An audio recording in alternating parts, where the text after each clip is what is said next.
L'altre soterrament també s'ha convertit en tot una pugna. Parlem del tram polèmic entre Bescanó i Santa Llogaia, per on ha de passar l'AMAT. El president de la Cambra de Comerç de Girona, Domènec Espadaler, ha assegurat que és una obra necessària, però ha expressat alhora els seus dubtes respecte al soterrament d'aquesta línia. Ha dit que l'augment del cost de l'obra afectarà directament a les tarifes i ha explicat també que encara no s'ha demostrat que l'impacte mediambiental sigui menor. La resposta contrària li arriba des de l'Associació de Municipis contra l'AMAT i el seu portaveu Xavier Quer defensa aferrissadament aquest soterrament. En últim terme, el cost de les inversions serà sufragat pels subministradors d'electricitat i per les tarifes de distribució i, per tant, tindrà un impacte directe en els preus de l'electricitat que ha de pagar la indústria. Ens ho podem permetre? Podem assumir els costos de soterrar totes les infraestructures?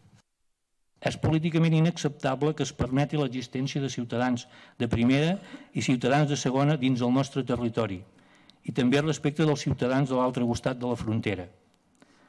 Soterrar l'AMAT en un tram amb fons europeus inclosos i permetre a la resta que el cost socioeconòmic de la infraestructura l'assumeixin només els ciutadans del territori afectat és injust i també injustificable.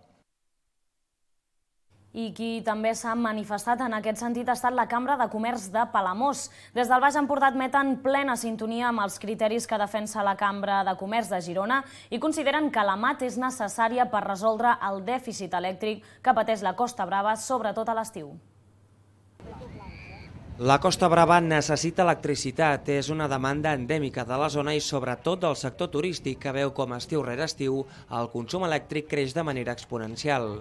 En aquest sentit, des de la Cambra de Comerç de Palamós admeten que si bé la xarxa de baixa tensió està relativament ben coberta, encara existeix la possibilitat de talls elèctrics, sobretot entre juliol i setembre.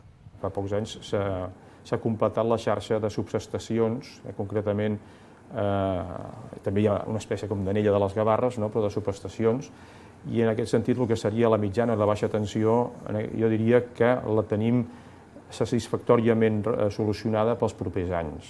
No vull dir que de tant en tant hi hagi algun tall elèctric, algun tall de subministrament, i pensem que això és molt difícil amb les puntes que es donen a l'estiu.